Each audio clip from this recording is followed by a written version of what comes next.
We're going to be talking about the festivals of the Messiah, the feast of the Lord, and the main text is Leviticus 23. How many of you have heard of Josephus? He lived during Christ's time, basically.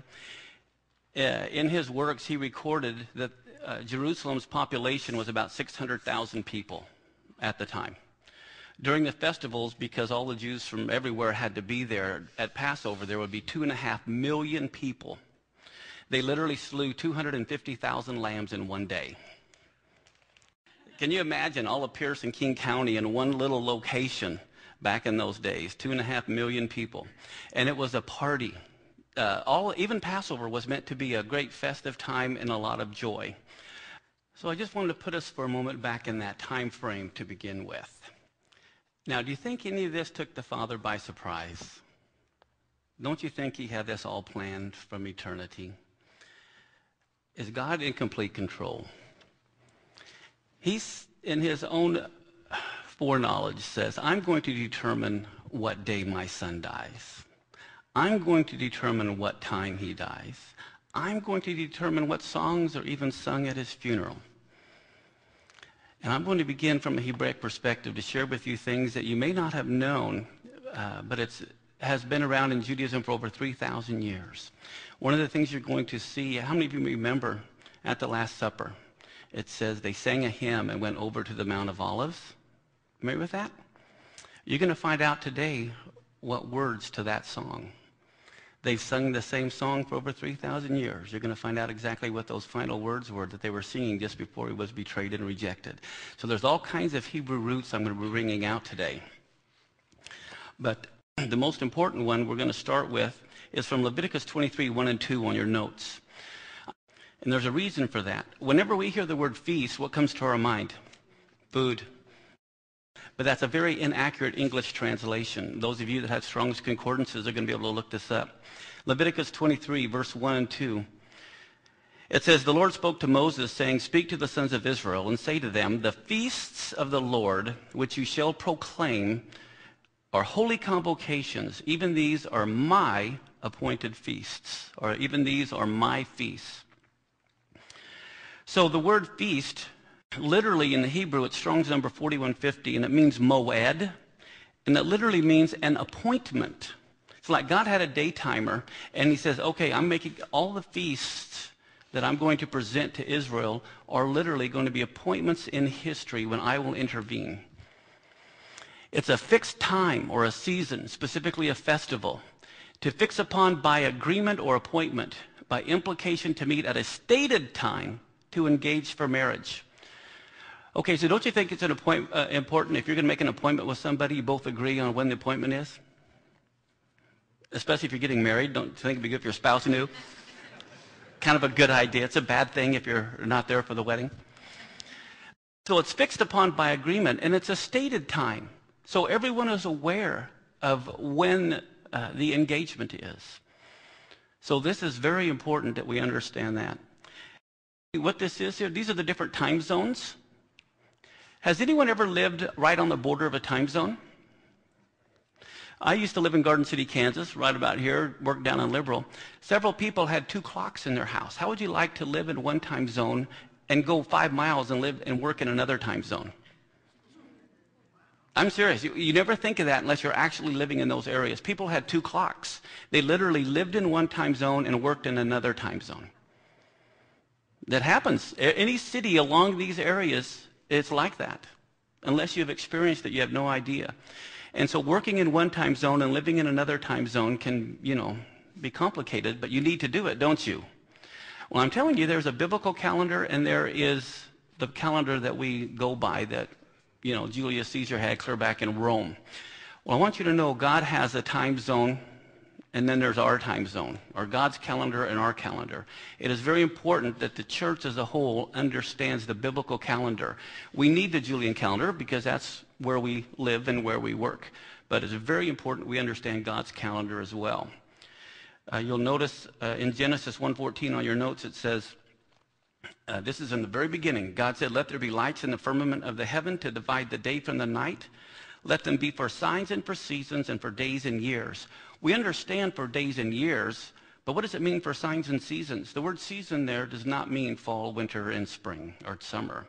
The word seasons there is the same word as feasts you saw in Leviticus 23. It's appointments. And the word signs there in the Hebrew is oath. And look what it means. It means, in the sense of appearing, a signal. Remember the three wise men saw the signal, the sign in the sky? They knew the appointed time. So the sun, the moon, the stars are also signals to tell us of the appointed times. The next thing we saw in Leviticus 23, they were called holy convocations. Well, what does convocation mean? The Hebrew word is mikra. It means a dress rehearsal. If any of you were in a play when you were growing up, you would always go through the dress rehearsals before the real performance so everyone would know what they were to do, right? Remember, Houston, we have a problem. And what would they say? Oh, let's go over everything. We've rehearsed all of this. Let's go over, to make sure we got everything under control. Or even for a concert, people, they always practice. Everyone knows their place. Well, these feasts, these appointed times, were dress rehearsals for the real performance. So for 1,500 years, the Jews killed the Passover lamb on Nisan 14. Because 1,500 years later, the Passover lamb was going to die on Nisan 14. And we're going to talk about the rehearsals and what they went through. It's quite amazing. So if you'll notice here, this is Leviticus 23, verse 2, again, MBV. That's the Mark Biltz version. That's mine. But I'm putting a better definition in here for you. Speak unto the children of Israel and say to them, concerning the divinely appointed times of the Lord, which you shall proclaim to be holy dress rehearsals, even these are for my divinely set appointments. Does that all of a sudden have a little bit better meaning than what you might have understood the first time before I explained this? This is why these are so important. God has divinely set in history not only the festivals for his first coming, but the festivals for his second coming. The word proclaim there, where it says, you shall proclaim it, the word comes from mikra, and it's just kara, and it means to call out to them that are bidden, to mention it, to publish it, to read it. So today, this is what I am doing. I am publishing, I'm mentioning, I'm just talking about proclaiming the festivals of the Lord so we can understand the importance of it. You'll see on your notes on Matthew 22, verse 3 and 4, this is in the Brit Hadashah, or the New Covenant. It says, and he sent forth his servants to call them that were bidden to the wedding, and they would not come. Again he sent forth other servants, saying, tell them which are bidden, behold, I prepared my dinner, my oxen, my fatlings are killed, and all things are ready. Come unto the marriage. So this is that same concept. They were telling them, the wedding is ready, it's time to come. But can you believe it? There were people that did not want to come. And so we're going to take a look here at first at Passover. In Leviticus 23, we'll move to verse 5 and 6 here. And it says, in the 14th day of the first month, at even, is the Lord's Passover. Now that reminds me of something I didn't mention that I want on the tape and I want on your notes. But Leviticus 23, 1 and 2, they were called the feasts of the Lord. And he said, even these are my feasts. He doesn't say they're the feast of the Jews. He doesn't say they're the feast of Israel. He says these are my feasts. And we see here, this is not the Jews' Passover, it's whose? It's the Lord's Passover. And if you belong to the Lord, Passover belongs to you. All the feasts belong to you. And then if you notice, there's a second day. On the 15th day of the same month is the feast of unleavened bread unto the Lord. 7 days you must eat unleavened bread.